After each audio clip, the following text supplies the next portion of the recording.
qadriyatlarimiz hisoblanadi.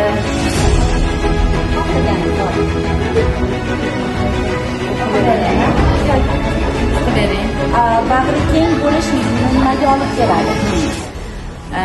Bag'rikenglik bu diniy qadriyatlarni hurmat qilish, o'zaro bir-biriga mehr ulashish.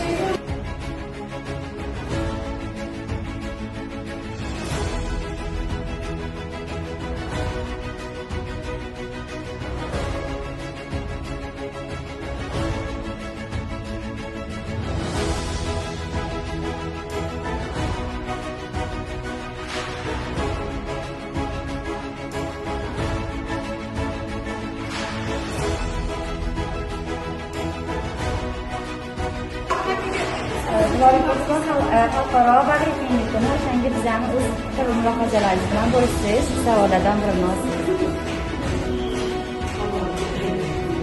O'zingizni bag'ri keng deb o'ylaysizmi?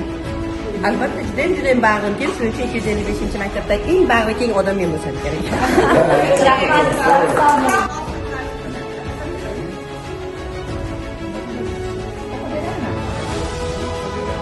Tolerans kuni bo'lishi mumkinmi? Bag'ri kenglik kuni bo'lishi butun jahonda, butun dunyoda nishonlanishi kerakmi deb o'ylaysiz? Albatta ki, mana bu O'zbekistonda buning bu o'rtasida olti millat davlatlar yashaydi. Birdek mana shu yurtda rivojlanishni hamma mehnat qilyapti. Hech kim millatlararo bizda bitta ota-onani bolasidek, bir ota-onani farzandidek mana shu yurt uchun xizmat qilyapti. Bizda hech qachon millatlar ajratilmagan. Bundan keyin ham xudo xolasa hammamiz do'stona mana shu yurtda rivoji uchun xizmat qilamiz.